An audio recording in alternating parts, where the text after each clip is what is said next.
there, and welcome to the Couch Next Door, where a happy hour meets a therapy session. I'm your host, Candace Frazier, a licensed professional counselor. Each week, I'm honored to have a friend come sit on my couch, and we'll dive into an area of mental health that is impacting their world. We'll definitely laugh, probably cry, and maybe go on a rant or two, because we are all humans, full of emotions. Come hang out with us.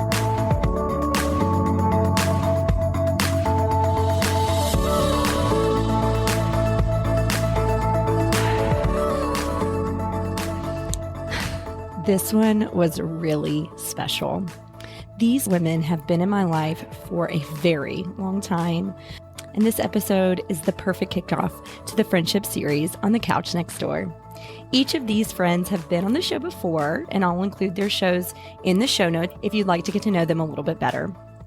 So to set the stage of how our friendship began, just need to mention, we went to a very small school in a small town, which created a very unique landscape for the origin of our friendship. You'll hear in this episode what conflict has looked like in our relationship and how low maintenance doesn't mean low effort. I will warn you, there are tears, but most of all, there is a lot of laughter. Okay, here it is, my soul sisters, Erin, Brittany, and Leilani. So today on the Couch Next Door, we are talking about soulmate friendships, and I have some of my longest friends, my best friends. Mm-hmm. So we're going to go around the table, and we're in this really cute farmhouse in Franklin, Tennessee on a girls' trip, and our husbands are probably drowning. Yes? Yes. Okay. Yes. So I'm going to start to this other blonde, like unbiological sister that everybody thinks we're sisters. That's right. Yes, Brittany Holmstrom is we've all named each other these, what are they called? Official titles. Official titles. This is a new revelation. I think I just made y'all go by it. I think you needed them for friendship bracelets. Is that what it was originally? Sure, yeah, I definitely needed titles for friendship bracelets. Yeah. That sounds real logical. That's when you did it. No, right? That's when you did it. You were making friendship bracelets. No, I think in my head, I was like, these are our titles, and then I made the friendship bracelets. Oh, you were just like, we can't exist without titles. I don't know. I like structure, right? Everybody needs a job. That's Everybody true. needs Anyway, so Brittany is our creative director. Yes. And you're a creative director because you are the most creative, and you have really, really great ideas, and you have really, really great taste. Thanks. And you've always been our artsy, the least structured. The least structure for our Enneagram 4. Yes, now that we know. So, yeah. And then over here to my side is our VP of Security, Leilani Anderson. But Leilani is one of our Enneagram 8s. Definitely has earned the title of VP of Security because she is the person who gives us all boundaries. Yes. And it helps us maintain boundaries because you can be very no nonsense. Yes. You're very good at protecting us as 8s do because especially the two of you two, we're not always great at setting personal boundaries and taking care of ourselves. Anyways, Leilani takes care of us. I will make sure you don't get kidnapped. Yes. I will make sure that, people don't take advantage of you. Yes. You'll get your food. Yeah. You will get your food if you order at a restaurant. And you'll get it right. Yeah. And you'll get the right food. Mm-hmm. Yeah. Yeah. Okay. So then over here by me is Erin Higginbotham. No, recently changed to Erin Rockabout. Wait, which form of documentation does which name? They're all the same now. It's Now all they're all the same. So it's officially Erin Anise Higginbotham Rockabout. So monogram that. there we go. And she could monogram it because she makes all the cricket. She's the cricket lady. That's what CEO stands for. Cricket Executive Officer. That's what it should stand for. CEO has many names. It could be the cricket executive officer, the chief executive officer is what we decided. She's because the boss she lady. is the boss. She gets things going. She's the mastermind. She sometimes, she's kind of. I make them follow itineraries that I create. She creates the itineraries too for us, which is good. Mm-hmm. So, honestly, when we think back to these roles, we used to have things called Day of Fun during our finals that we got to examine. Yes. And these were the roles that we even had 20 years ago or whatever. We'd make the agendas and then, and we stick to them. And I'd be the, one who was like, okay, guys, time to go. Let's go. It's time to go. We got to go to the next thing. Next thing. Yeah. And you'd inevitably have to go hunt me down somewhere to start it. Or wait for you in a salon for 3 hours. In the middle of the day. We're still waiting on her. That might be the only source of conflict we've ever had. Brittany just now, this morning, was like, I think I might be hibernating. As we catered our whole day around her to get her hair done. Really cute, though, when it was done. So cute. I so really cute. thought I was looming. I think I'm wrong. That was pretty funny that you came out this morning. It was like, I've realized. It's taken me 42 years, but I think I have finally accepted that I might be hibernating. Yeah. It's okay. Be you. Be you. That's right. That's right. That's okay. Yeah. Okay. All right, and then you all know our wonderful host, Candace Frazier. She is the protector of the vibe. The vibe protector, I think, is the official title. Either or. Yeah, and that has been her role as long as I've known her. And she, if there's any obstacle or attempt to dampen a vibe, it will be squashed by Candace, and it will not allow it. And I can't tell you how much we appreciate it. Yeah. It's an Seriously. amazing It's an and very honor. vital job. It's an honor. So, thank you. Yeah. Well, and we were just talking about how the three of y'all are more obsessive than I am, but I can get there real fast. Yes. Right. Yeah. She came on Right. board. Yeah. Yeah. Only someone like you could hang with us, honestly. I mean- 'Cause you can jump on board. Like, Yeah. you can Yeah. fully commit. Yeah. Yeah. Yeah. Yeah. Okay. I love it. I love all y'all's obsessions because y'all love them. Yeah. There's no shortage. Okay, Erin, describe each of us. And where did you see this? I don't know, TikTok or It's like something. a- it's like a It's like a TikTok. thing the kids Yeah, do. yeah. The kids. Okay, this is real. The youths. The youths. This is a perfect description of us. Okay, Go. So Brittany looks like a cinnamon roll, is a cinnamon roll. I look like a cinnamon roll, will kill you. Candace looks like she'll kill you, but she's a cinnamon roll. Leilani looks like she'll kill you, and she'll kill you. That's how our dynamic works. Absolutely. It's on a spectrum. Like, and that's why when we hang out, it's fun because it's bringing a little. Yeah, a little spice. Yeah, you should see when people approach this. I don't group. know. Last night, Do you want to tell a story about last night at the bar? Or at the We were not. The killers were not there. Yeah. We left them unattended I for know. 1 minute. Like, really, we were gone less than a minute when we got a picture. I mean, I was sitting at that table. I was like, a cinnamon roll. I got to pee so bad. We were at the bar forever. I was sitting at that table. well, the bartender was not, he was helping other people. I was waiting for the bartender forever. She is just chit-chatting. Yeah, so Yeah, so I made friends while I was waiting. per usual. She makes so many friends. So many friends everywhere. Yeah.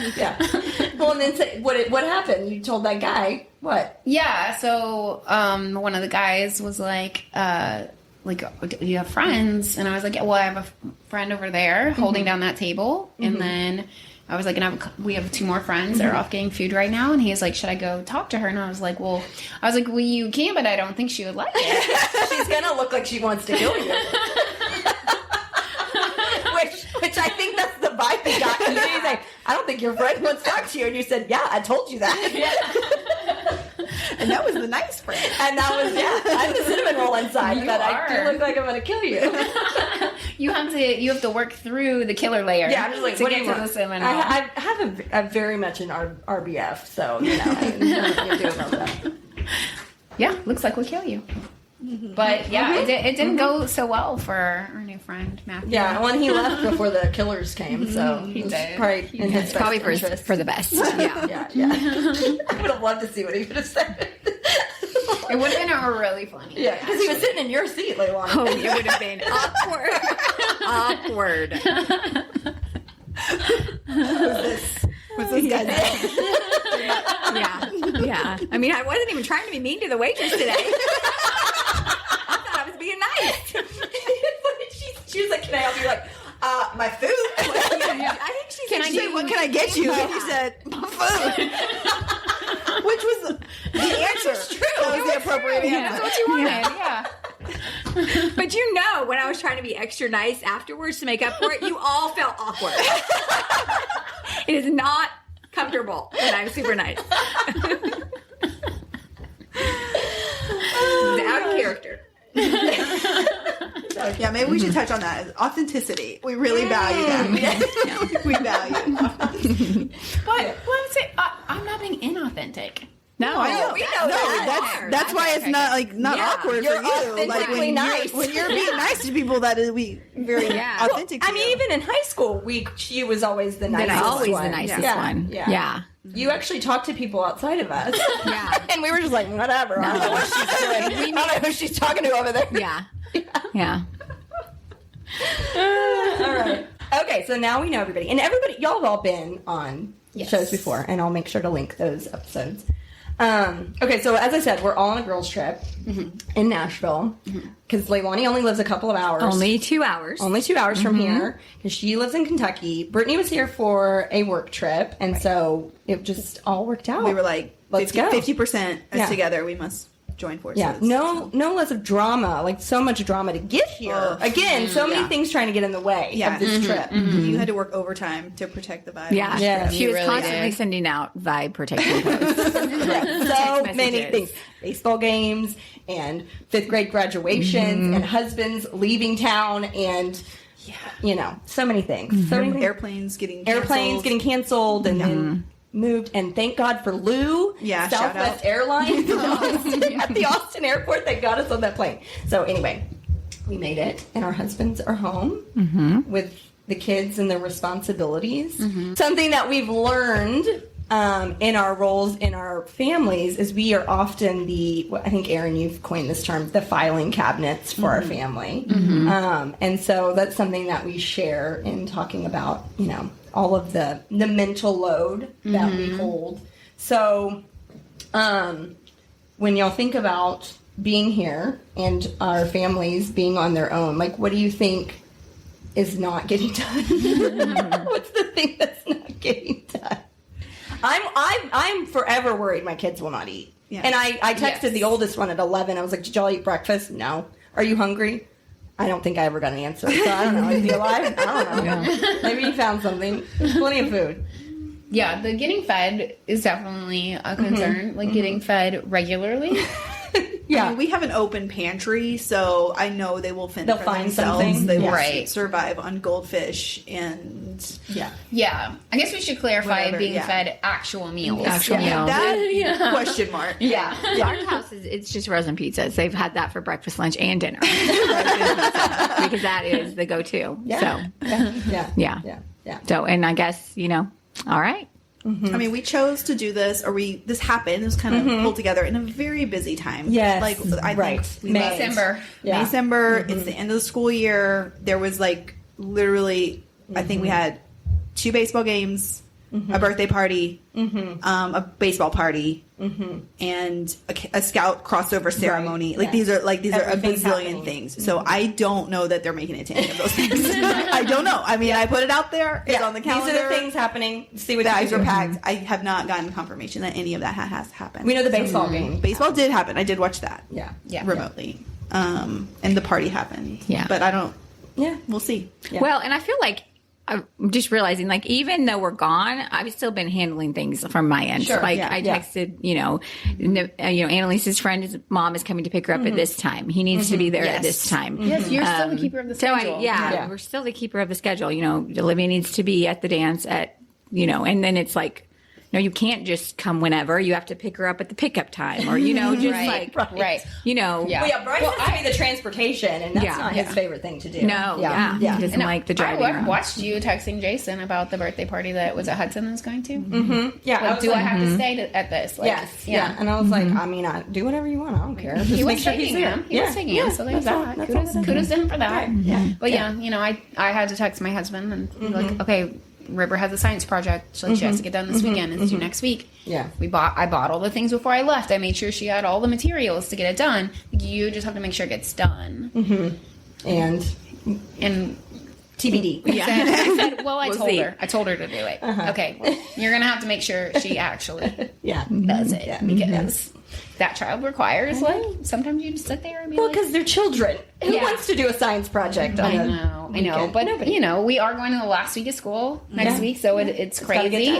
All the final projects are due. Yeah, so I know, get it done. We're still holding the mental load.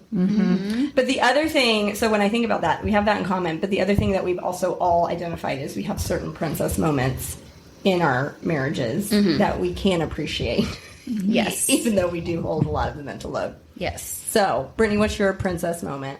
Well, so my husband is military, and so that means he's accustomed to having to maintain a clean space. He's also a military brat, so he's grown up, like, cleanliness is very important to him, and I am, like, it's just, like, I'm dirty. You're not dirty, you're messy. I'm messy. I'm dirty. regularly. Yeah. She does bathe regularly. Let's clarify, I'm hygienic. But I'm messy.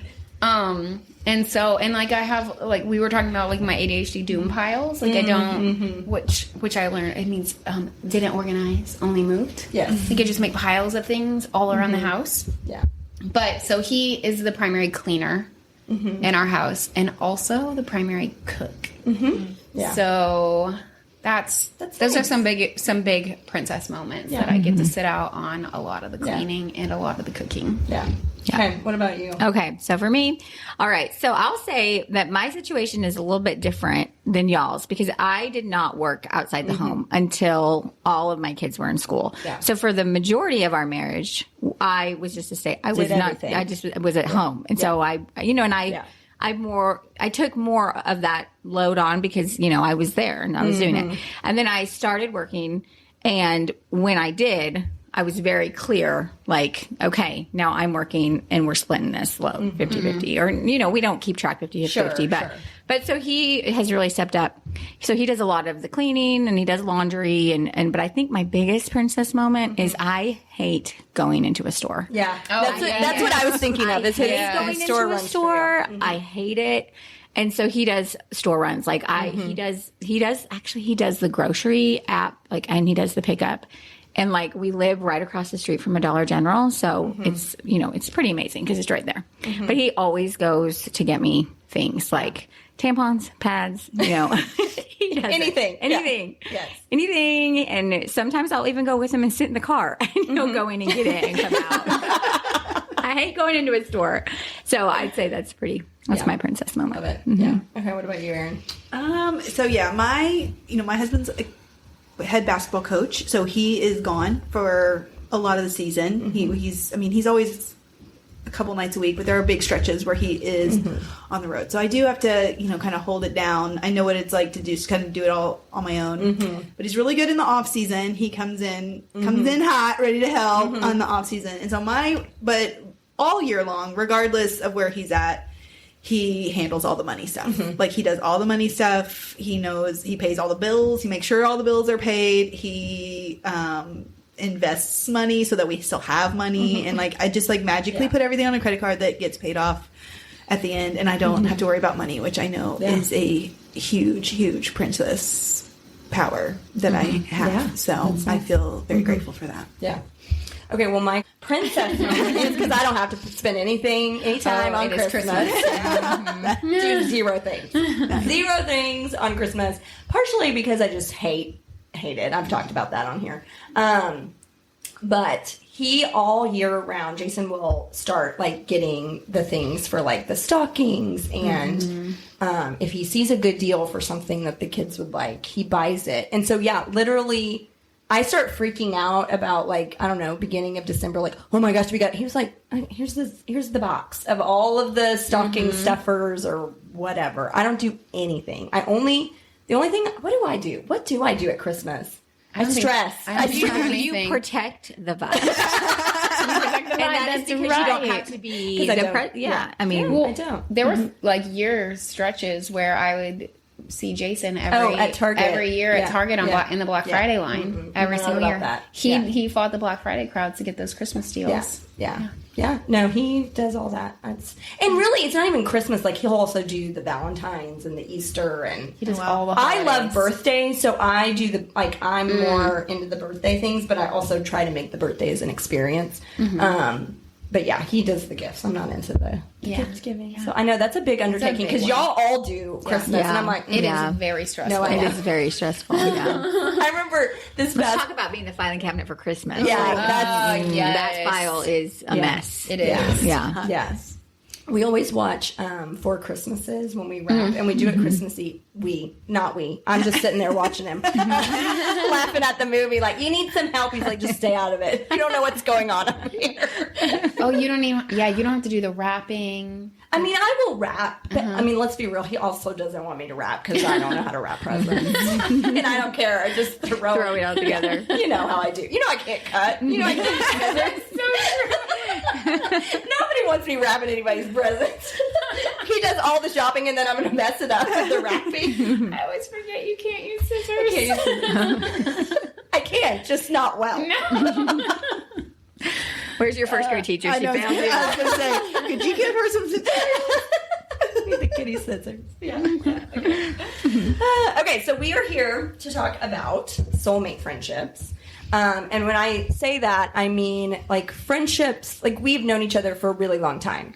And we'll kind of talk a little bit more about, like, the origin of our individual friendships and kind of how our group started. But I feel like we will forever be connected.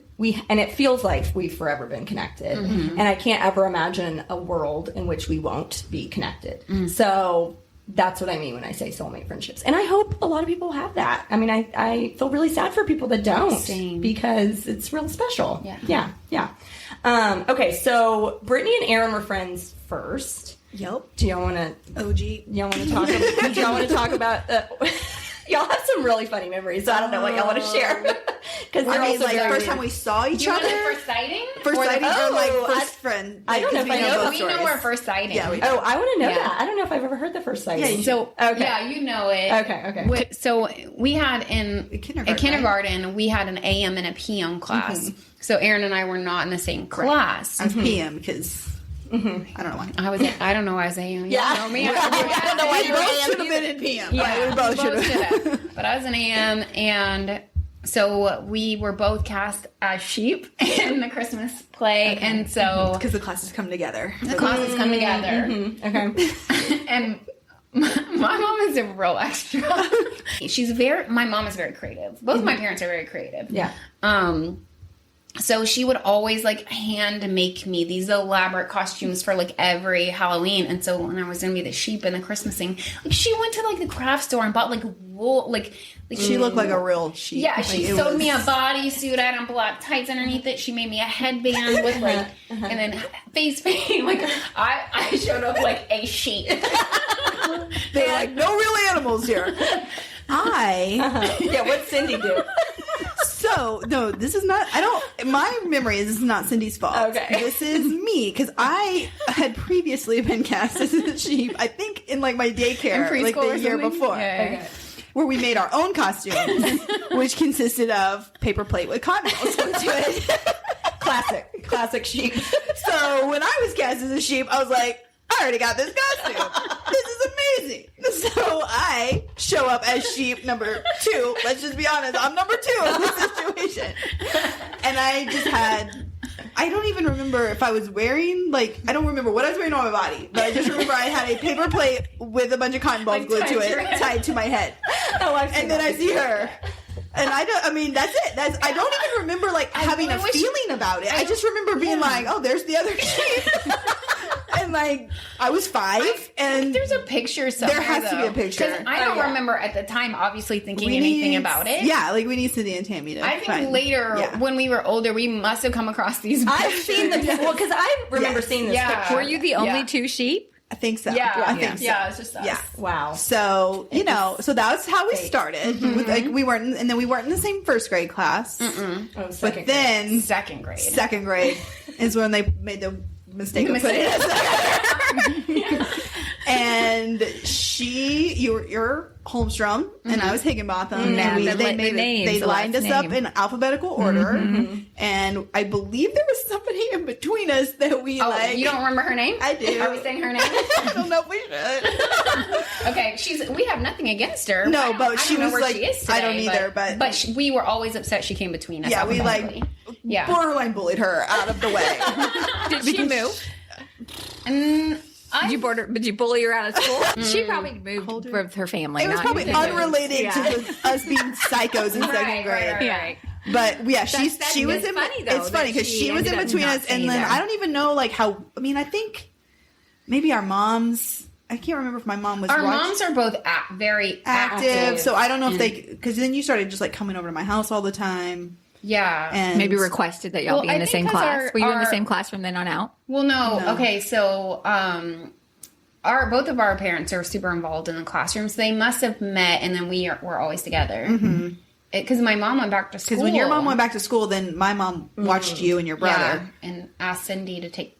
So and we also lived closer to each other. Yeah, so we would ride the bus to Aaron's house. Oh yeah, we rode the bus together. That's also we were always in the bus. We were always together. So y'all also probably talked about one another to your moms. Yes, all the time. Yes, yeah. And so moms decided y'all needed to, have extra time. Yeah, it just worked out. Yeah. So and then since second grade, ride or die. That's right. Well, and we were mean to people. I don't know what you're talking about. You're in denial.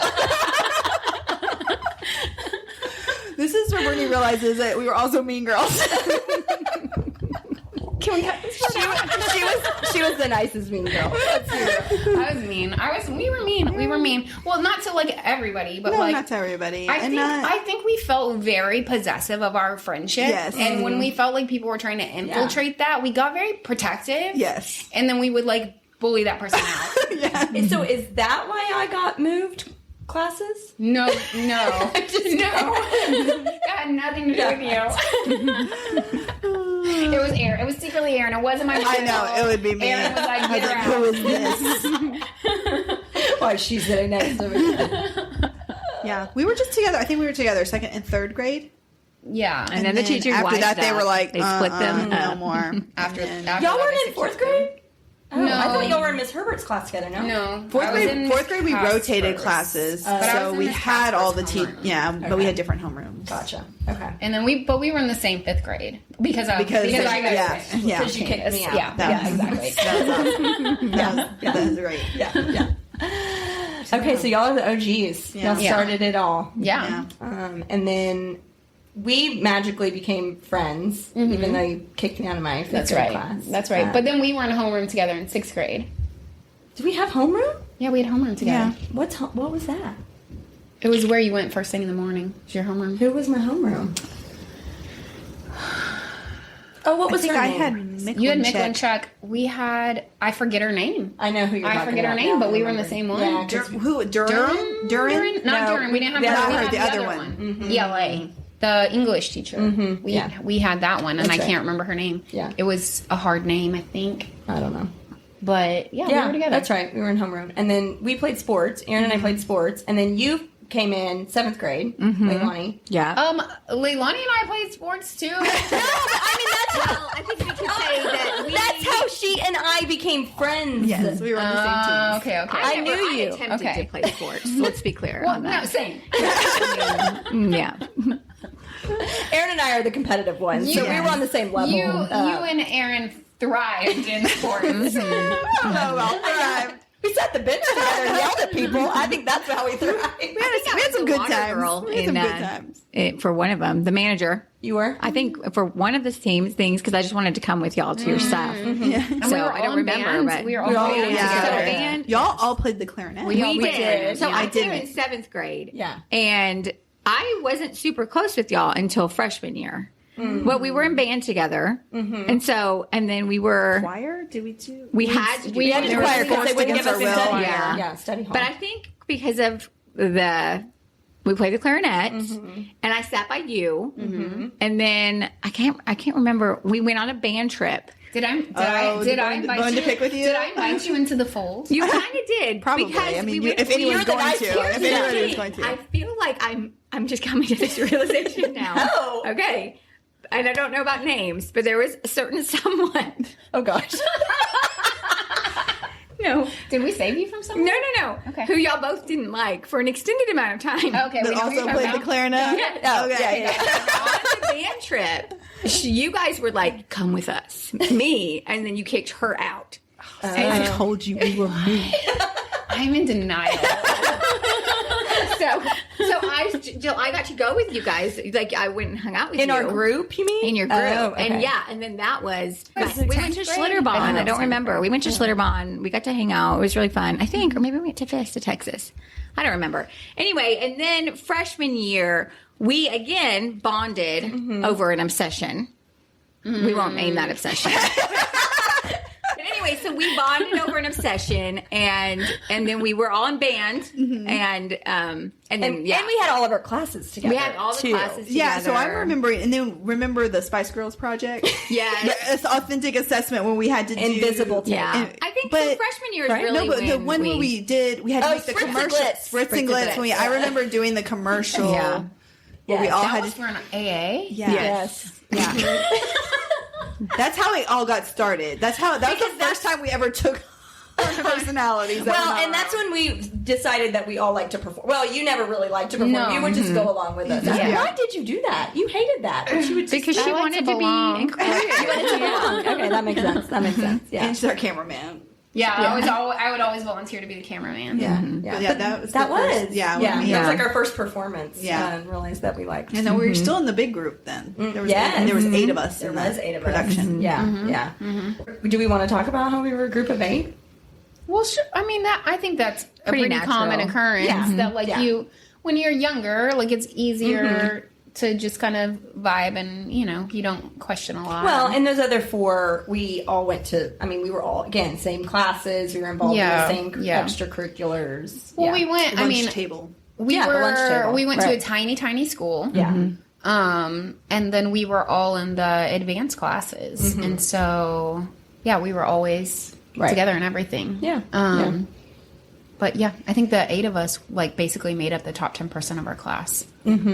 Yeah. Our graduating right. class. Yeah. So, Well, and then what was that? 10th grade or 11th grade? I think it was 10th Yeah. grade. I think it was 10th grade. 10th grade.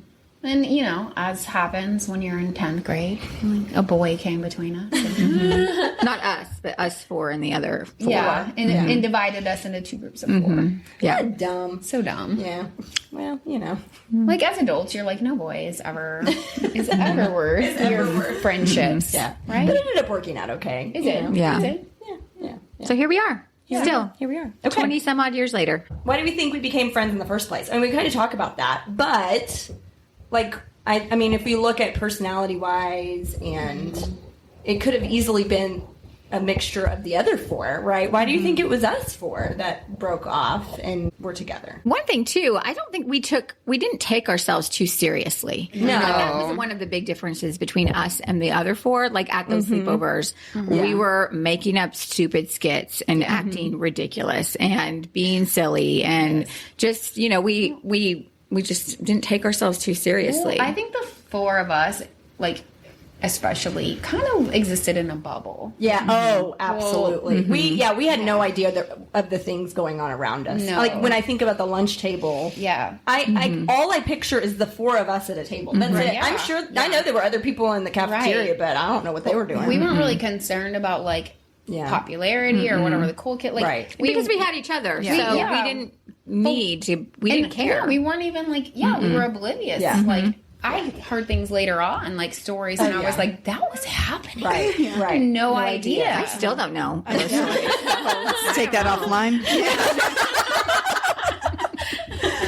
I also think it helps that, like, there's 4 of us, and I feel like we all have our individual connections, and then we always have, like, a buddy. Like, like, there's always, like, you guys like to shop, and we'll, like, hold your stuff. And then, like, you know, me and Candace like to do the sports, and we're doing the kids' sports stuff right now. And, you know, like to write and be creative and stuff. They're like, you know. Yeah, that's true. And, like, we just, like, there's always. In our song exchanges. Yeah, like, there's always.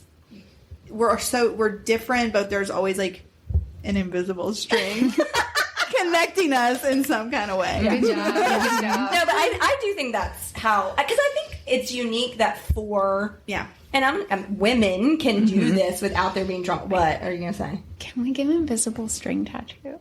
Oh my gosh, she's been trying to get us a tattoo for a really long time. I want a friend tattoo. We tried to get a friend ring today. we couldn't commit to that. We couldn't commit. Okay, but to be fair, you were just like, get the size that kind of fits you. Maybe we start with something that's not permanent. Are you saying our friendship's not permanent? It's hard for 4 women without like there being the cliques or the drama. Yeah. Maybe it was because it's the 4. It's the 4 number. There's not 3. Yeah. You know? Yeah. Three is hard. Yeah. There's 3 is no, hard. you didn't feel like there's not the odd man out. Yeah, they feel left out. Well, and I think going back to what you were saying, and we each have individual connections. Right. Yeah, and like they're individually we have things in common, but then as a collective group we have things in common. Yeah, and I think that helps. Okay. But like, I mean, how much of like did we become friends? Like, you know, like we say that our personality, like you had so much development of my personality too. Sure, Yeah. right. Like Absolutely. we've known each other for so long that like we are all, you know, we very much influenced each other, and like, and so that's why I think this it's easy to maintain is because we've known each other for so long, and I had, you know, impressions on you as a child, and you as a young, you know, We young adult, literally and, like, are we've- each a piece of each other. right, Yeah. like and so No, it's that's not true. this. It's gonna always be easier than Somebody trying I to meet make friends tomorrow. now. Yeah, like Yeah. so. Yeah. Absolutely. Well, and we were also talking earlier, like I think as a whole, we appreciate the low maintenance nature of our friendship. And we were, I'm trying to think, I feel like we were pretty low maintenance even in high school. Sure. Yeah. You know, Totally. like, Yeah. I mean, I know we were together all lot. the time, a lot, but Yeah. I don't know. I feel like it was low maintenance. I never felt like, oh, she's going to be mad that I didn't do this, or oh, they're going to be or it's mad. not like we were talking on the phone every night. Wait, either. right. I have a theory. Okay. Because we were talking about with another friend, like the attachment styles, and you're secure, and I'm secure, and I would be willing to bet that you're both secure. So, but it just We don't know. Like it just means that we trust that when we're apart, we're gonna come back together. Like I'm not worried that you're gonna go make other friends and replace me. Right. Like we have enough confidence in ourselves and our foundation And in our friendship. Yeah. Yep. But we're not going to leave each other. Yeah, Exactly. Exactly. that makes Yeah, I like that. sense. Okay, we'll just make you take the test later. Yeah, I'm excited. Let's do What it. are the other options? There's 2 different Anxious ones. and avoidant. Yeah. Yeah. Sounds like only one good one. Yeah. I mean, you want to be secure, right? That's the healthiest. Okay. Yeah. But certain relationships can bring out different attachment styles. Okay. But I think that's a good point that our relationship, I think, Has always been secure. Yeah. I think so.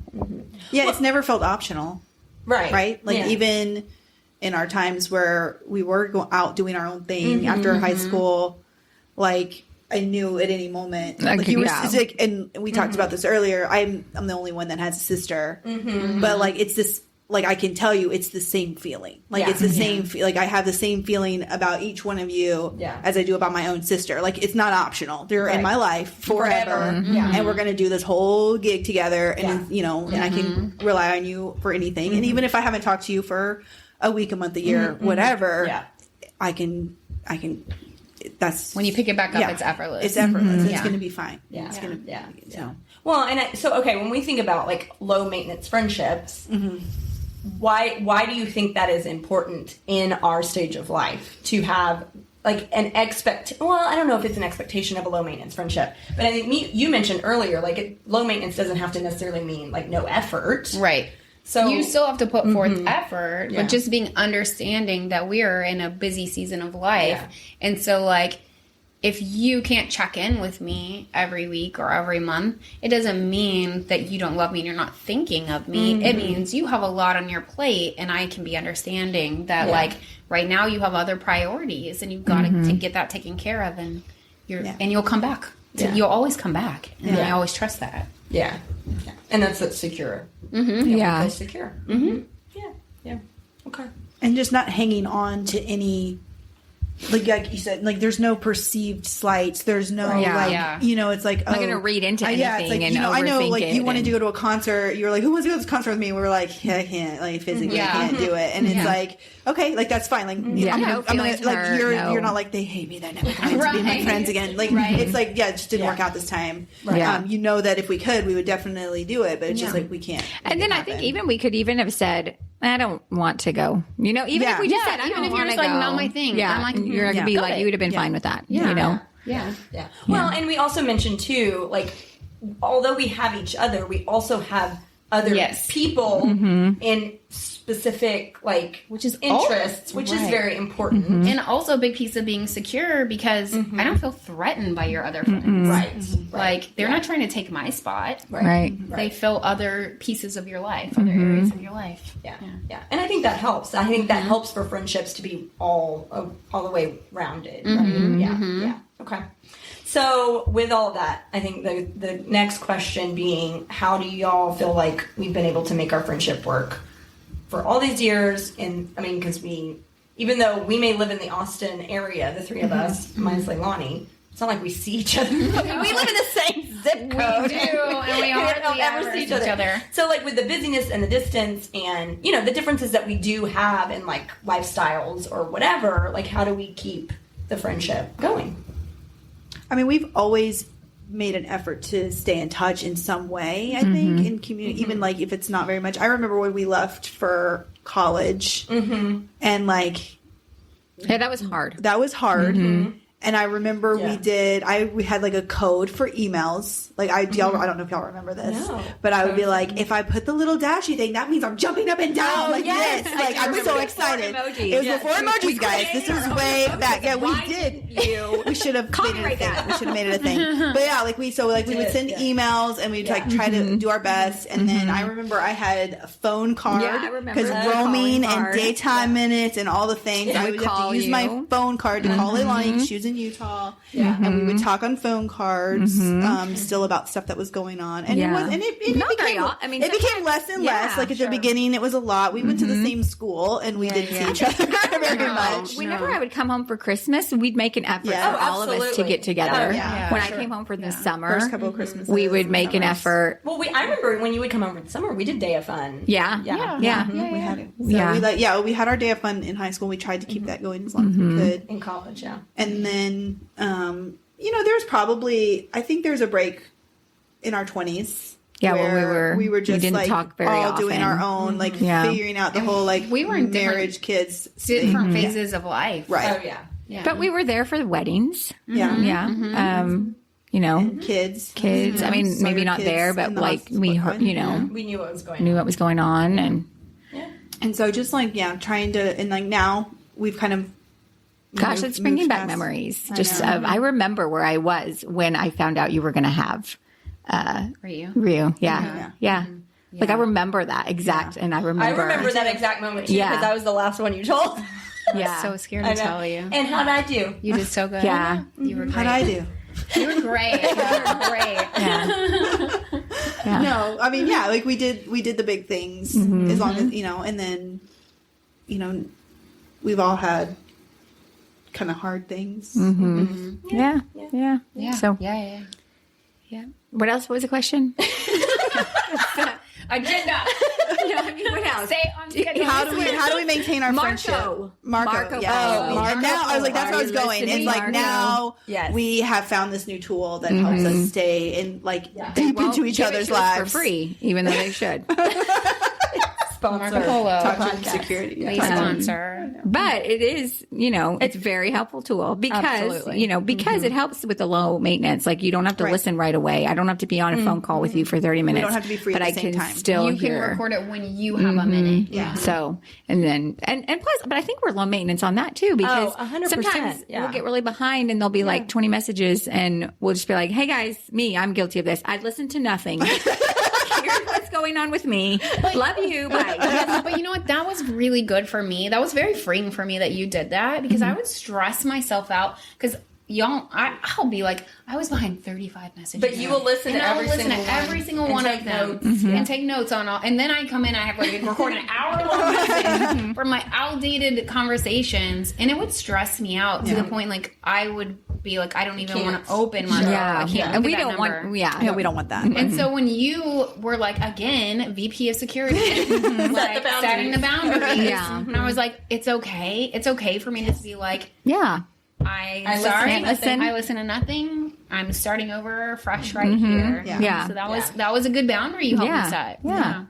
Oh, you're welcome. Well, but I think with that, like, we can say those things and we're not offended that nobody's listened to my message about something real dumb, you know? Because I just wanted to talk while I was on my way home, you know? Like, it's not anything that Sometimes important. that's what it is. Exactly. You can say, I don't know why I'm talking. I'm just rambling. Right? So many times you're like, I'm just rambling now. Because if it is important and you do need to know it, we'll send a text. Yes. Right. We'll be like, alert, this is an actual important thing. I see you haven't been on Margo for a while, but you need to know this. We should have a separate, like, important things thread. We're going to get behind on that. Are you kidding? I can't have another thread. Well, with that, too, we don't hold grudges. Yeah. Right? And we don't keep score. No. I think that's huge. I think that's huge. I know I've been tempted to, I think, in the past, like, Oh, sure. oh God, Candace got me this and I didn't get her anything, but you just got to quickly let that go. Because I think, too, over time when you look at it, like we're not like giving each other birthday presents every year, but it's like, but like if it's something that you got us those things when we had Swift Miss, like the shirts. It's just like you make us clothing for every I mean, it's just random things. Like when we see something that we think, like you sent me a phone holder for my car for my birthday because I didn't have one. Like it's just silly little things like that. We're not. You're not keeping score. Yeah. I like that. You can't do that. Yeah. It'll just drive you crazy. Yeah. And it's not productive. Yeah. No. Yeah. Okay. Well, anything else to say about how we've made it work with distance, busyness, and differences? Oh, well, there was something. What were you saying out there? We do have differences, I think, in, some of our lifestyle views, even like the things that we, but I think what'd you say? We respect each other. Exactly. We respect each other. We love each other. And we think about that before we talk, before we say certain, things. And I think that's important. Exactly. We have other friends that fill other roles in life. And like, I know you guys all so well. Like, I know if I have a thought that I think might not sit well or might be like offensive in any way, then like I'm just not going to share it. Like find its own audience for that. So like also show respect. Show respect. But I also think even with that we have a mutual a mutuality of we just care about, like, it doesn't matter. Even if we have a different viewpoint on something, we care about each other. We care about the person and we care about the people in our person's lives. Yeah. Priority number one. Right. The other crap is like super secondary. Right. And so like the viewpoints may be different. That doesn't really matter. And so many people get hung up on that. Absolutely. And they, relationships end. Yeah. And I'm so grateful that we've not let that be a thing. Well, because I don't want people to hear, they don't talk about hard stuff, and that's because I don't think that's what it is. I think, to be fair, like if it has to do with us personally, even if like this thing in my life might not align with your values, it affects my life. So I'm going to share it, and everyone is understanding. Yes, like everyone is like, we love you, we support you, and nobody ever tries to make like me feel bad about that. But I'm also not going to go in and start like talking about like my political viewpoints divisive things just to be divisive. Things. Exactly. Yeah. Exactly. Because that has nothing to do with me personally. Right. That's just it's just divisive. Well, there's a podcaster and he's an author, Carlos Whitaker, says I stand with people, not with issues. And like I feel like that's kind of how we operate. We look at the people, and I think we do that not just with each other, but I think that's how we operate in the world. We look at people before we look at issues. And Agreed. I feel like personally, like our differences have taught me things. Oh, 100%. Me in my life deal with other people. Yeah. You know, learning from y'all and the things that y'all have gone through help me look at the world differently. Totally. You know, so anyway. Yeah. No, I think that's a really good point. I think the differences have actually made us all better and closer, people. Honestly. Yeah. Yeah. And better people, is that what you said? Yeah. Yeah. And that's what friendships should do, right? Make you a better person. Yeah, for sure. For the most part, except for when you're bullying people. We are better now. Yes, we're better people now. Now we've grown because we met you guys. That's right. It was us. Don't think so. Or maybe Now just that not we've being identified- eight anymore. Now that we've identified the bad influences. So we do talk about hard things, right? But we look at each other first. And I know we haven't had a lot of conflict in our group, but when we think about conflict, like in our friendship, I mean, what would y'all say to that? What would y'all have to say about like dealing with conflict in our friendship? Because we haven't had a lot. But why do you think we haven't had a lot of conflict? I think at all. We had a because conflict you did when you were young. in college. Oh, that's right. Yeah, talk about it. I remember now. It's a dark time. Yeah. We got through it. Yeah. We just took a break. I think we were just displaced during that Yeah, time. because we didn't live. We weren't nearby. local. Yeah, Right. we were off. Right. Yeah. And I've always been the rebellious one. Quote. Air quotes. She wasn't that rebellious. We were Very unrebellious. You Yeah. were so good that I looked rebellious by comparison. right, but not really that bad.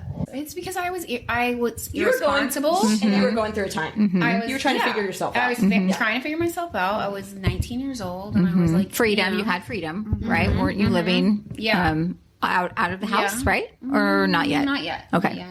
Not yet. And so I wasn't making great choices. And I did not appreciate that. And You were not used to her. Yeah. being you off. are very and you are very protective of your people, and I scared the crap out of you. Yeah. And you are a grudge holder. I am. It was tough. It was tough. And so we had to go through a separation period.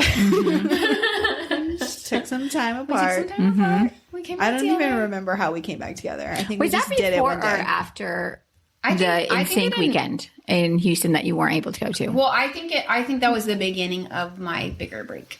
Yeah. Like I stepped away from everything. Yeah. Yeah, I it feel was like our it didn't feel second semester of college. Yes. Right? Oh, yes. okay. Is that when that happened? The conflict happened second semester? Yeah. Because we were in the same class. We had a class together. We had a class together. Yeah. And then it got real awkward after that. Yeah. But you know what? Because Okay, I was not at a place where we had never had conflict before, Right. And I did not have any experience Yeah. with it. And like I said, it's even similar like with siblings. Like I did not have a lot of conflict with my siblings either. Like I just had zero experience with being kind of angry with somebody and That you care about. that I care about, and that I don't, and I just didn't know how to deal with that. And that you didn't want to cut off. Yeah. I mean, I think too, like, and we've talked about this even this weekend, like as an 8, if somebody pisses you off, It's like you're really like, hard for me to and come then back. so speaking of the not cutting up, because we did have a class together that semester, and like this was the part, like, because I was still your person, but you were mad at me.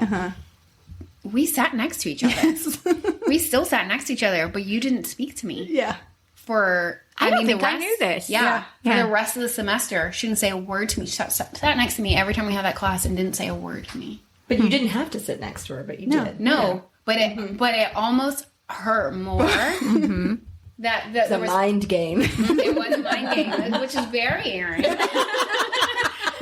That's why she's an I was attorney. intentionally doing it as a mind game, but No, I know. I was just mad and waiting. I think I was just waiting for you to do something about it because I didn't know how to do about it. And I was just like, I'm the one that messed up. I can't push her to do anything she doesn't want to do. So I guess I'll just sit here and wait for her to decide that we can talk again. So, it was a long time. Yeah. I think I said I'm sorry. I hope I said I'm sorry. I don't remember. I really don't. I don't. Yeah. It was, I don't know. Yeah.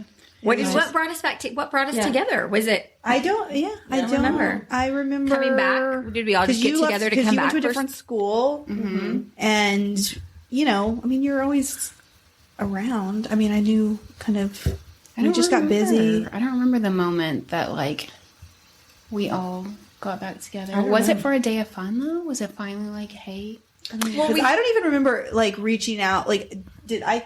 Clearly, you didn't know. I don't know if you knew the story. I think I remember. I don't know if I called you and was so mad though. Yeah. I think I didn't know that y'all didn't talk after that for a long time. So, which makes sense because that's really that was a really personal. And I think that's just another way that we operate as a group. I didn't try to rally y'all against her. No, she did. I didn't. My side or hers. Yeah, I didn't call people up. I wasn't trying to create a bigger issue. I was just trying to deal with it and figure it out myself. How I wanted it. What I wanted to tell. And I knew. It sounds like we both knew what happened, but I don't even remember why I knew what happened. Yeah. And because I don't feel like it was either one of y'all calling. Either of us talk. Well, I didn't call. Right, that's what I'm saying. I don't know this happened. Right. I don't know why I knew, but it wasn't a gossipy thing. No. Yeah. No. Yeah. Well, yeah, because on my end, I was I understand why you're so upset. So I definitely wasn't oh my God, can you believe that she's not talking? I was No, you understood. I think we just had to wait it out. We gave each other space, and then. But even in that moment, I knew you were still going to be in my life, right? It wasn't over. This is, and those relationships are really hard for me because. A lot of people are dead to me. A lot of people, once you cross, we're done. I have something to say. I feel like this goes back to how we maintained our friendship. Okay. I feel like because we were so close, but then we all four kind of went separate ways after high school. Yeah. And we learned how to be without each other. We learned who we were without each other. Yeah. You know what I mean? So we developed our own personalities outside of the four of us and became secure in that area so that when we can come back together, whereas, and so maybe it was good that you guys had that falling out because you're able to kind of go out and see who you are without outside of this group. And then we bring that back in and, Well, it also gave a lot of perspective because when you meet people, when you meet your soulmate friends when you're in second grade, you don't realize what you have. And so I think it took some separation and meeting other people and being apart for me to really realize how special I'm having a memory come back right now. And it may be the time we were back together. I don't remember. But we were somewhere. And maybe my mom was there. Maybe it was a birthday party. Was it your graduation party? It might have been my graduation party. I remember we got together for and that. I remember it may have been something, and my mom was like, Brittany, do you want a piece of cake? And I said, about a new birthday thing. Yeah. And I said, she doesn't like cake. And then I think you just started crying. I think you started crying. And at that point, we realized Was that? I bet that was your graduation from UG. It's water under the bridge. We're here together now. But we learned a lot. But I think that's a good point.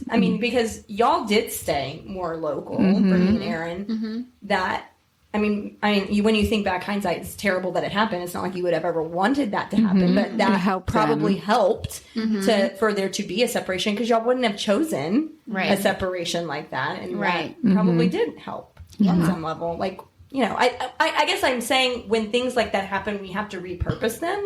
When we can repurpose them, then it makes it worth it rather than we lost 2 years or 3 years or whatever it was in our friendship and why the heck did that happen? But well, it's any time you come across something hard, the important thing is did you learn something? Right. If you can take a lesson away from it, then it's then it's worth it. Yeah, that's good. Okay. Yeah.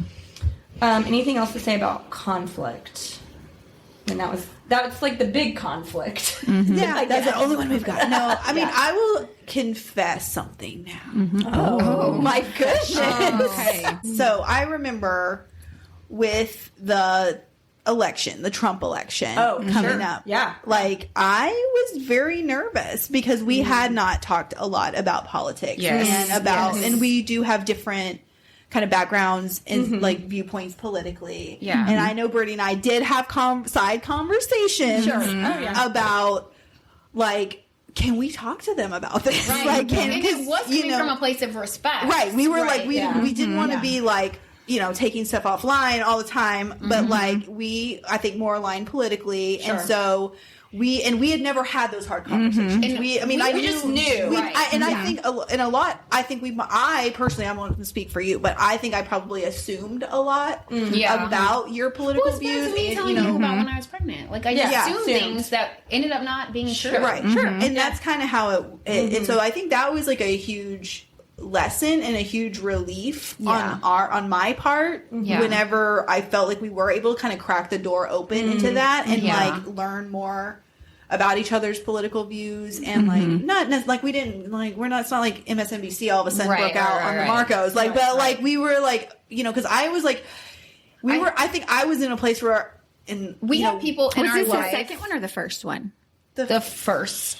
I think Are you sure the first one? Wasn't the first one such a shock? Well, that's true. We didn't think he would actually win that first one. I think it was the second. Oh, yeah. I'm trying to I'm cutting that out. I'm just saying, we personally have people that we love that are very impacted by the outcome of that election. Yes. Yeah. And so, and so it felt very personal, and I was like, I don't it was going to be very hard for me to know that people that were so close to me were supporting that person. Exactly. And I was like, I didn't want to open the door. I was very afraid to open the door because I was like, is this going to be something I can get past? Like, is this if we crack the door open and I don't like what's inside, like, can I close it again? Because that might be too much. And so, like, just in that way, I guess I feel very grateful that we ultimately trusted you guys with our point of view and with our friendship. We trusted our friendship to be able to talk about those things respectfully, and just have those kind of hard discussions. So I mean, we haven't had a lot of conflict, but we've had hard discussions about this is kind of what I believe and what this is what I'm thinking about when I choose leaders and stuff like that. And so. Like, that's all. I don't know if it really falls into the conflict, but I don't feel like I don't want people to think we've always been like so secure all the time. Well, and we've never had a doubt. And then like there have been doubts. There have been times where I've been like, I don't know. Like, and I think it's an important point because I think a lot of people think to have friends this close, they just assume you just align out. Like, you're just the same. Easy. Yeah. You're the same person. And it's not. Yeah. Like, we're all very different people. Like, I think we have similar foundations and we care about similar things, but we are individuals. Well, and I think what Aaron was saying earlier too, because we've known each other for so long, we have influenced the foundation of who we are because we've known each other. And I also think that's what helps with the differences. Right? Yeah. Well, so the confession being you didn't know that you could have. I didn't. Or say the concerns. Yeah, that I was afraid. I didn't. For a little bit, I was doubting this, like, the strength of our friendship. If we could withstand that. Yeah, so you didn't want to open that door. I didn't want to do it. I didn't want to have hard Well, and to be fair, a lot of friendships, a lot of family members, or family, because we're watching the news and like families all over the country are divided, and I'm not talking to my brother anymore, and like things are getting really intense, and I was like, I don't want to lose. You don't want to lose it. So that was my confession. It's like, there was a period of time where I was scared. I was scared to have those conversations because I was holding on to assumptions and things that, I just. But I mean, like 40 years in, however far in we are to this, like, we're still learning things about each other. Yeah. Well, and I mean, I guess I want to say, like, and I'm going to cry. If something is important to you, it is important to me. Like, no matter what, like, really. I don't care what it is. You're allowed to cry. But I've had so many cry headaches on this show. We're just crying left and right. But I'm serious. Like, y'all are my people, and I don't care what anything else or anybody else is saying about something, if it's important to you, it's going to be important I to second me. that. Yeah.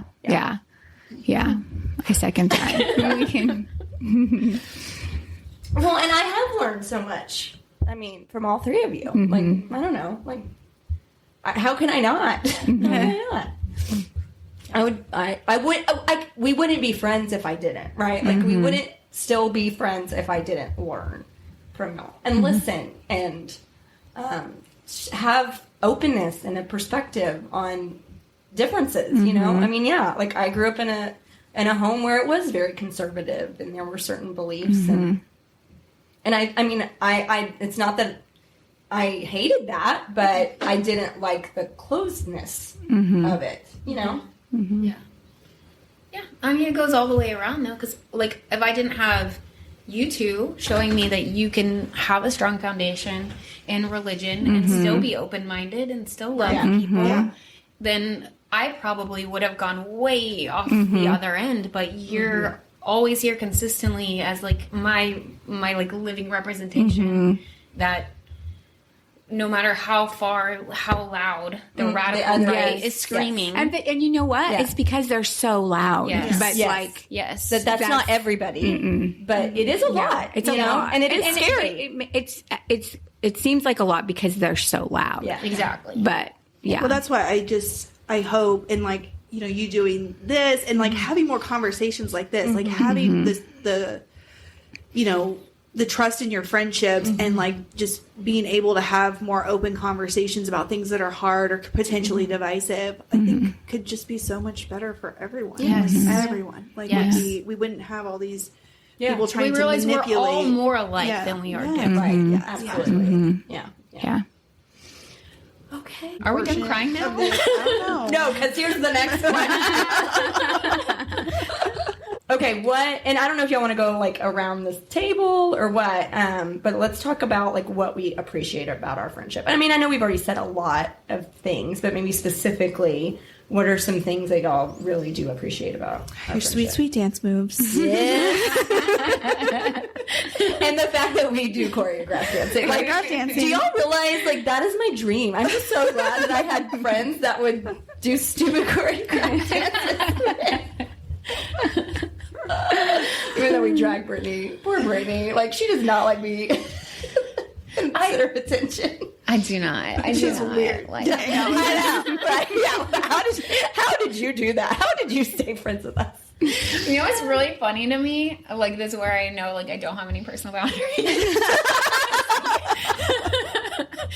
I was just like a few years ago. You were in town and we were all having dinner at like Papacitos or something. Oh yeah. And that was for Aaron's birthday. Yeah, for your birthday. And we were talking about it, and I was like, you know, I was like so deeply uncomfortable, and y'all were all like, what?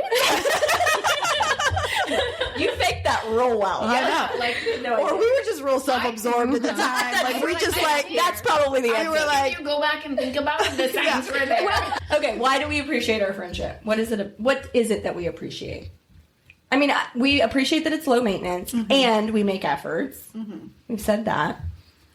But I mean, also we talked a little bit about this earlier, but like, I've never doubted, no matter what it is, like that you guys are not going to have my back. Like, just knowing that you always have a cheering section. Like, Oh yeah, no we're matter- very supportive. Yes. We were talking about Yes. this earlier. Yeah. So, and a lot of like, it always upsets me when I hear women say like, "Oh, well, I'm not friends with other women because there's like too much competition, there's too much drama," and I'm like, "Who are you friends with?" do not relate. Yeah. Right. Yeah. I'm like, women, my girlfriends, like, I can count on more than anyone in the world to support me, to build me up. And you should. Like, let's be clear. Those are the people you need to find if you don't have them. Yeah. You guys are the queens that fix the crowns. I appreciate our sense of humor. Yes. I think, and we've mentioned that before. I think we're all really funny. Yeah. Nobody takes themselves too seriously. Yes. Yeah. Yeah. And did you say that in here? Yeah. or I out think you there? said it out. Yeah, That's we just don't. Yeah, Yeah, we we've don't always take been that ourselves- way. Like we've been, even, because when we were in middle school, we didn't like need to be, We didn't really care what anybody else thought. We didn't. We just do what we like. Yeah. We still do that. That's what I appreciate that about everybody. Yeah. And we're all pretty goofy, so That works. That does help. Yeah. Okay. So there's two people I want us to speak to in this next question. I want you to speak to your younger self about friendship. Like, what do you want her to know about friendship? And the second part is speaking to people that maybe struggle with friendship as an adult. So let's speak to our younger selves. Like, what would you say to her about friendship? Like, honestly, this is like the one area I feel like I don't have to talk to my younger self because I'm like, girl, you did great. Nailed it.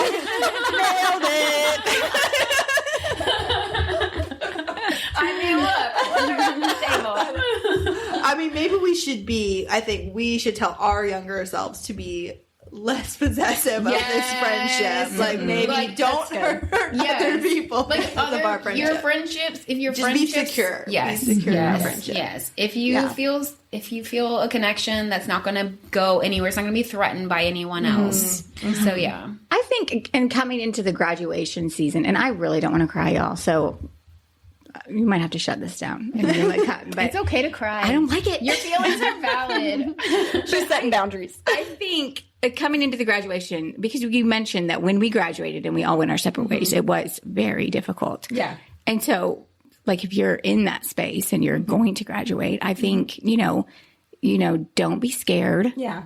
Don't be a little sad because you're going to be sad. Yeah. It's going to feel natural and you're going to be scared and you're going to be sad and you're going to be like, oh my gosh, is this it? Are we done? Are we ever going to see each other? But, recognize that there's a season in life for everything. And when we graduated and went our separate ways, like, I remember being like so sad because I was going when I wanted to go to school where I went, I was excited about that, but I was really sad to leave everybody. Because it was very far away. It was far, and, and I wasn't going to be home, and I wasn't, and I was like, I was going to be left out because I wasn't going to be around as much. And I feel like it's always kind of been that way because I've always lived far, since I went to school. But I guess I would tell my younger self, like, that's okay. Like, you trust in your friendships and know that when the seasons change, you'll come back around. There's a season for everything. And so, just be brave, go out there, do your thing, and trust that your people are going to be waiting for you, ready to see you when you come back. So, Exactly. Okay, I'm going to answer that in a minute, but I want to ask you something. Because you have always been far, and like you just said, like, there's a big fear of like missing out or, being left out. How do you think it's gone being so far? I mean, how has that been for you? Yeah, I mean, sometimes it's hard, but I think because, and I'm not going to lie and say that I've never felt sad or left out or, just like, I wish I was there, or are they forgetting about me or whatever. Do you want to hold my hand? No. Absolutely not. Do you want us to look away? Look away. No. I think the laughter helps. Yeah. I think what I have to do is get that inner voice that is rational and is like, hey, you're still there. They still remember you. Yeah. Sure. Yeah. Shoot. You're getting your cathartic cry. I really am. It's not even cathartic this time. It's my actual emotions. Just crying. It's not channeling movies. Okay. Well, we don't ever forget. We don't ever. No. I feel I feel like every time. I mean, and it's, first of all, it's not the fact, like, it's not even that the three of us ever hang out that much. Like, let's be real. But it like, I don't know if y'all feel this, but it's always like, I either want to, like, just live Marco you the whole time, or I just want to tell you every single play-by-play, or it just feels like you're there anyway. Or we're just talking about you anyway. Yes. Because we know what's going on in your life. So I think if you're in a long-distance relationship with someone, you just have to help your rational self come out, because everyone has feelings of insecurity sometimes. So, you just, So, okay. I mean, I'm going to go back to what we appreciate about our friendship. And, like, my gosh, my brain just stopped working. Never mind. Cut remember, Erin, remember. Remember, Erin, remember. Here it is. It came back. Thank you. Dang, the manifestation powers are strong. I appreciate how rare our friendship is. Oh, yeah. I think we have to say that. I think that it would be presumptuous for us to say, like, you know, just do this and you'll be great and you'll have awesome friends for life. Like, I think what I appreciate most is how rare what we have is, how you don't see it a lot. And so, you know, if you are working on a relationship or being that friend to somebody, like really value it, because it's not something you can recreate as much as, you know, I don't know that any of us have tried, but like, it's really difficult to find a soulmate friend. And so I definitely appreciate how rare it is. Yeah. Well, and like we've said, I mean, we had a very unique school experience. Yes. I mean, we went to an extremely small school in an extremely small town.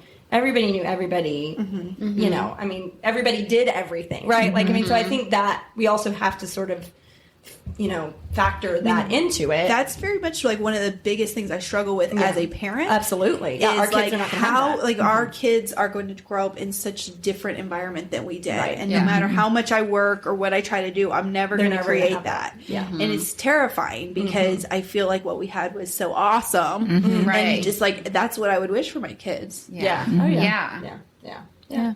Well, and that's, I mean, and I think that's, we have to just, you know Trust that the we're universe. creating the people that they're going to find their people. I think what I would say to my younger self, I think, well, and this may be my confession time. I had at college, I really, really wanted to like separate myself from everything that I was, but like, and I don't even really know why. Like, I don't know, but I just. Like, it's not that I didn't know y'all were there, but it was just like, I feel like I need to create my own life apart from everything that Hutto was for me. And I think some of that honestly was the pressure that I felt there and who I had to be.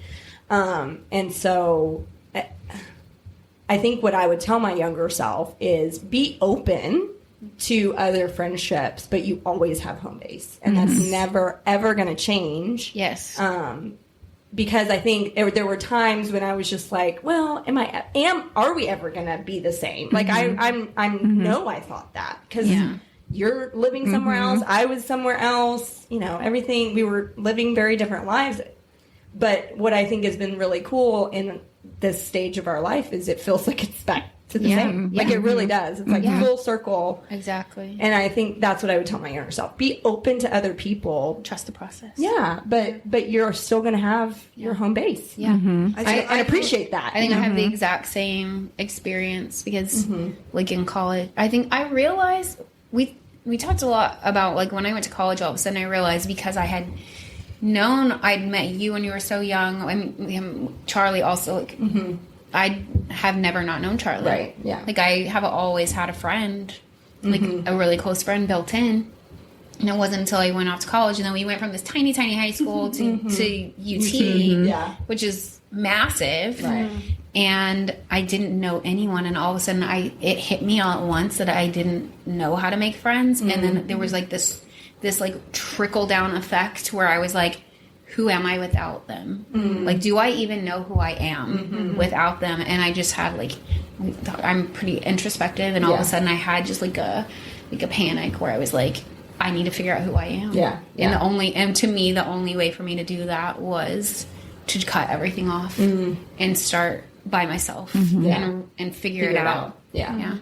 But like I said, I feel like that's part of what's helped us come back I do and be stronger friends. Like, we're, you know. Yeah. Well, and I mean, I've had problems with friends, you know, along the way, like big breakup friends. I have had that too. Yeah. And even with friends, because that I knew almost as long as I knew you guys. Right. Yeah.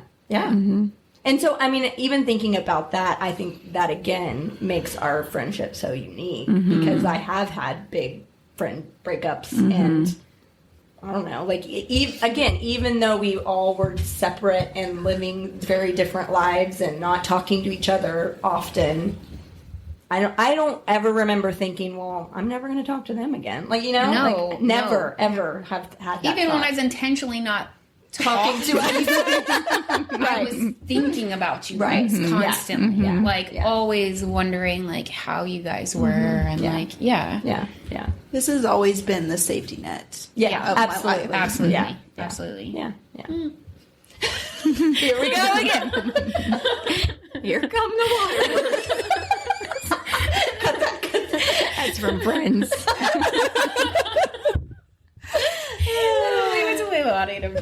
To break the Lighten the mood. That's what I have to do to keep myself in check. So I'm sorry. It's I don't know, personality flaw. Okay, anything else we would say to our younger self about friendship? I mean, I'd say maybe I learned so much about how to be a good friend. Oh, Trying that's to really go back good. and Yeah. like really telling myself like how to be I don't know. I mean, I don't know how if I was a good friend or not. But like, like what could you do to just make sure you are taking care of your people and being more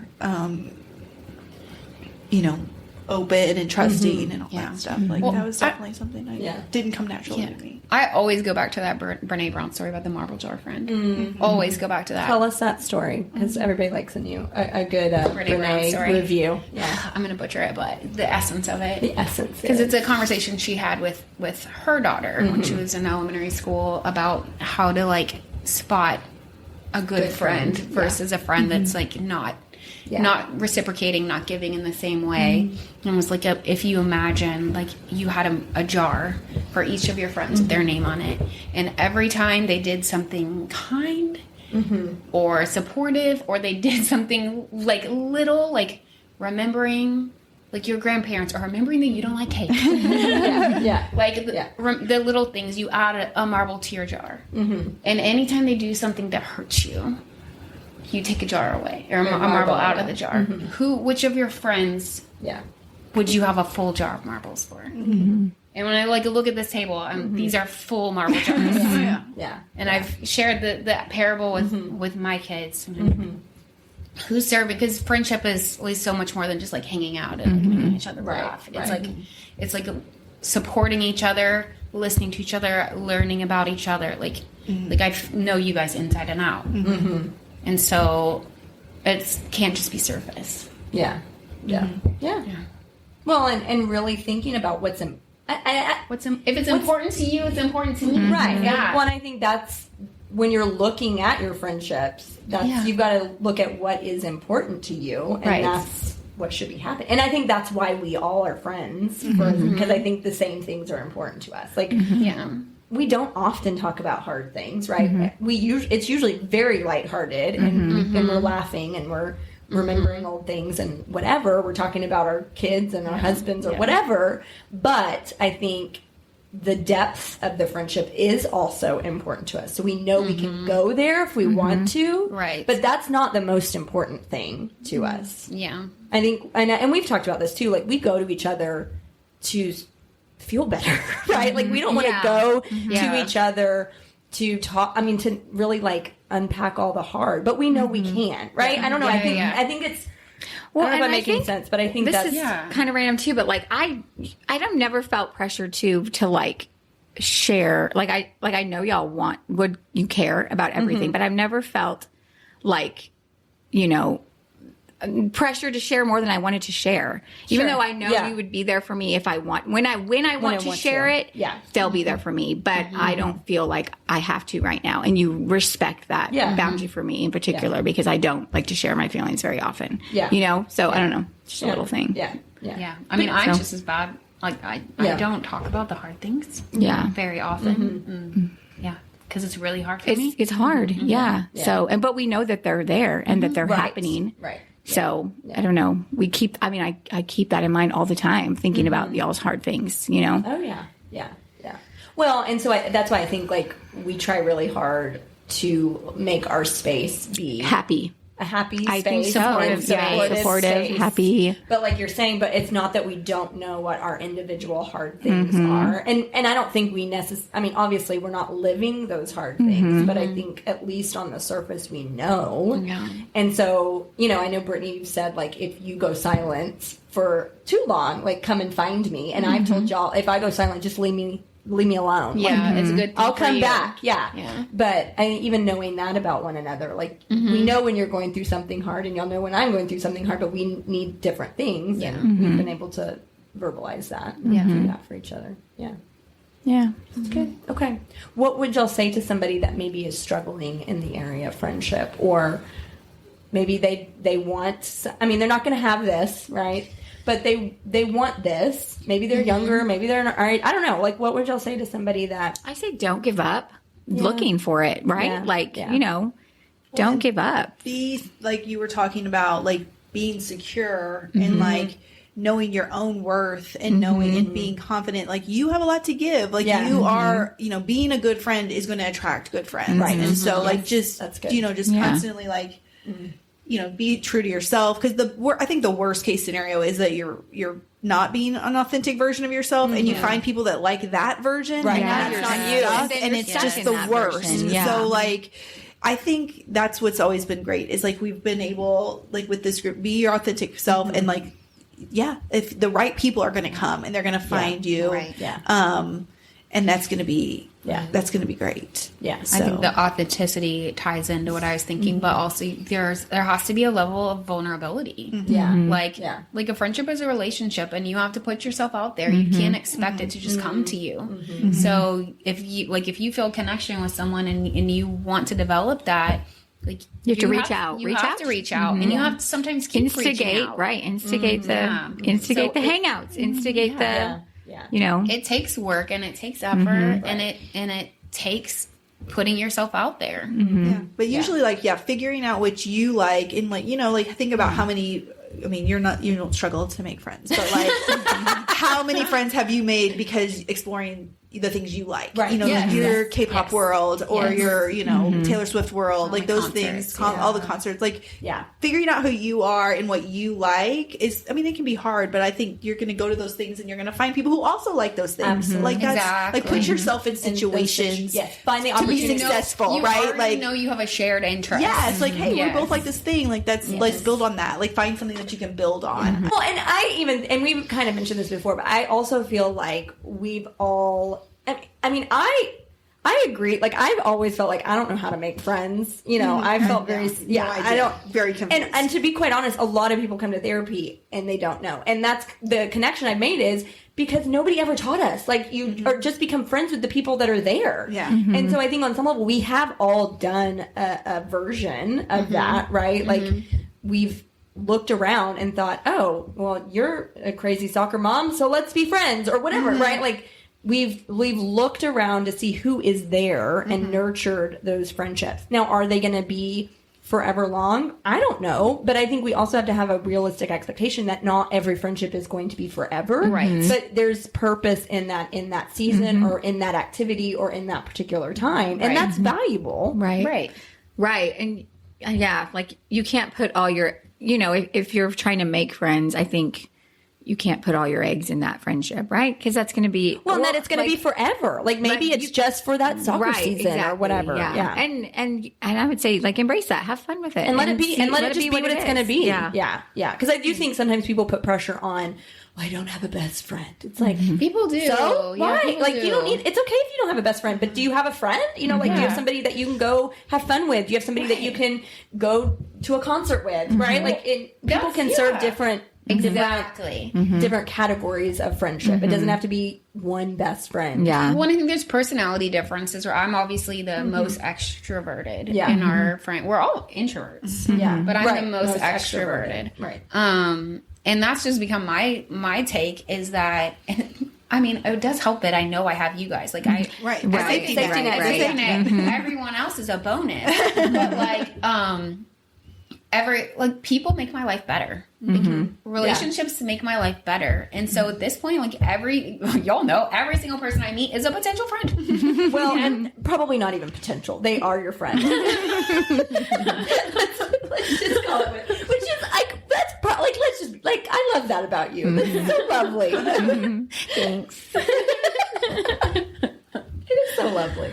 But it's nice because then when I have things to do, like that y'all aren't into, like I have a wide net to cast. I'll be like, hey, any of these other people I've ever met, do you want to do this thing? That sounds like my worst nightmare. I don't want to go hang out with anybody I don't know. No, thank you. I'll just stay home. I know them all a little. You know their Instagram handle. And whatever information they put on there. True. Okay, anything else we would say to somebody that wants to know more about friendship? We can give you Brittany's contact. I'll put it in the show notes. Your friend.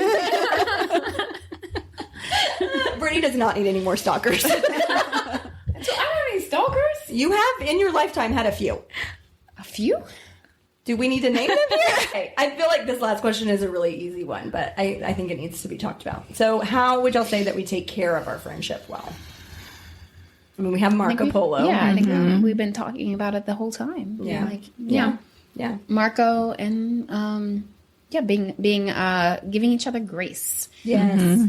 Yeah, I think and I think I don't know if we said that here, but we've talked about like we naturally think the best of one another. So that's harder to hold grudges, right? It's harder to compare negatively. It's harder to feel left out if we're thinking the best of one another. Yes. Best of intentions. Yes.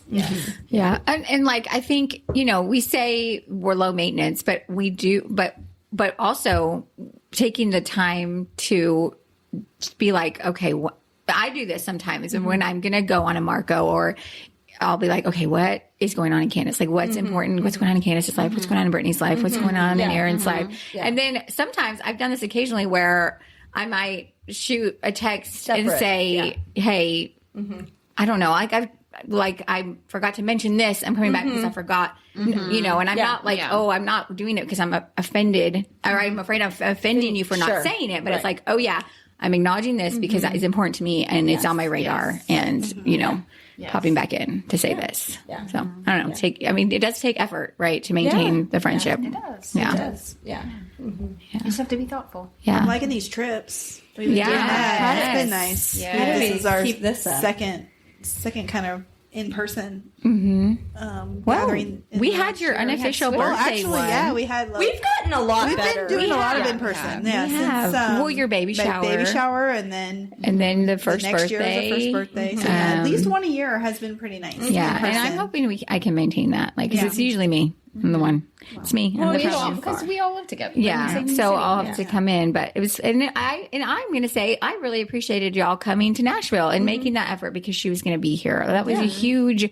Well, yeah, because you always have to fly to us. I mean, it was it was just way convenient, especially during the end of school, and so we haven't mentioned our Enneagram thing, which I think. Like I said, we learned more about each other. Yeah. That's We how we learned so take much care of our about each friendship. other. Yeah, Good. Like, really taking the time to get to know, like, how each of our personalities work, I think has made us more understanding. I think so. of each Yeah. other. Yeah. And where we're coming from and how, like, why we don't react to things the same. Yeah. Because we talked about, like, just because you cannot say the words "I love you" out loud. I do love you, though. Let it be noted. She said that twice. This is her third time. Third time. I'm gonna treasure this.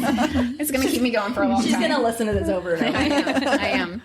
But, like, that's not your personality. And, like, I probably tell people I love them so much it doesn't mean anything. Like, but it doesn't mean I don't love them. Well, and I think since we've learned about the Enneagram and what each of our numbers are, like when we look back to like our younger selves, it just makes sense, right? Yeah, I mean, I think that's why we also each have our particular roles and our labels in our group. They do very much fit our personality. Enneagram type. 100%. Yes. Yeah. Okay. Was there anything that we didn't talk about that y'all wanted to talk about?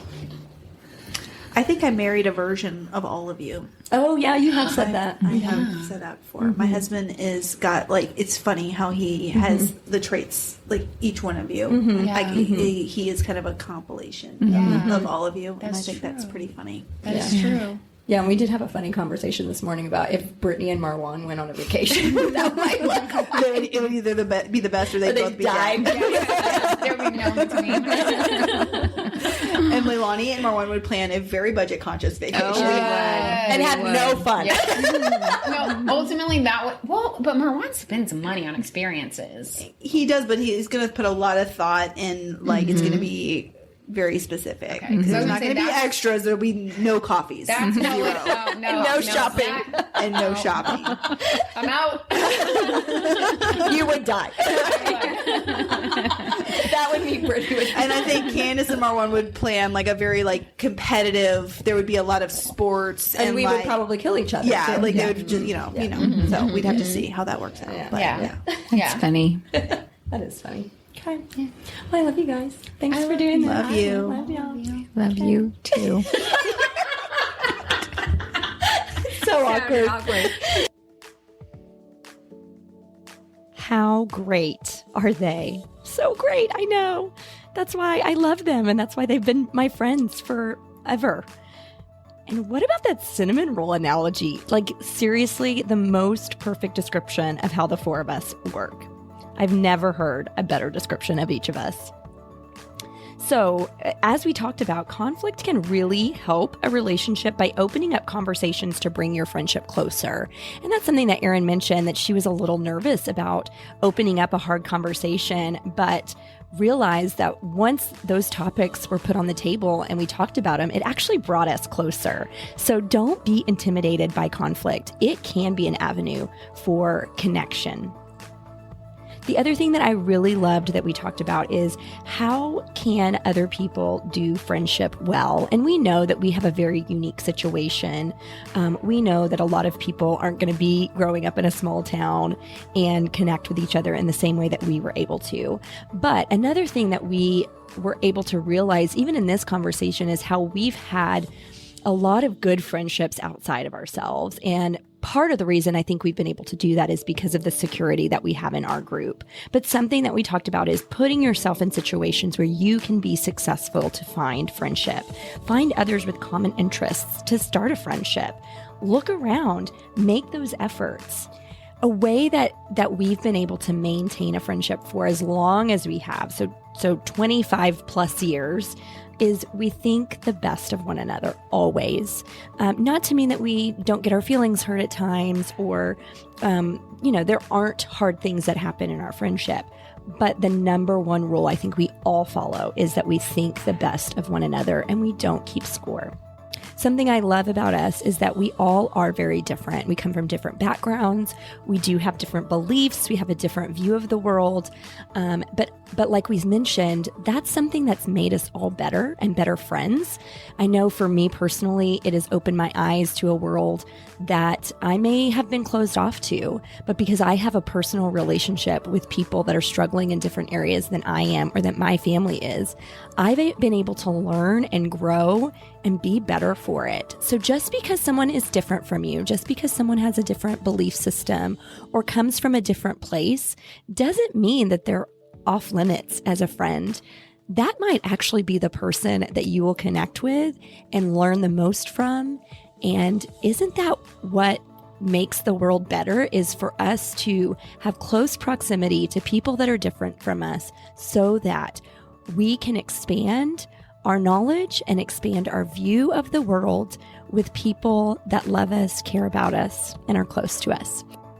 We don't keep score. Low maintenance with effort and mutual respect is the reason I think this soulmate friendship has worked so well over the years. So go out, friends.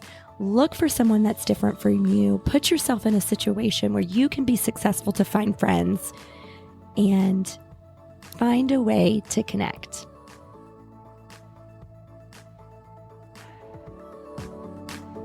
The information included in this podcast does not replace that of your own professional therapy.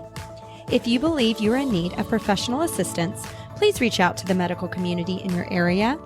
The Couch Next Door with Candace Frazier was created by me, Candace Frazier. Graphics by Jason Frazier. Music by Josh Bissell. You can find the show notes and affiliate links on CandaceFrazierLPC.com.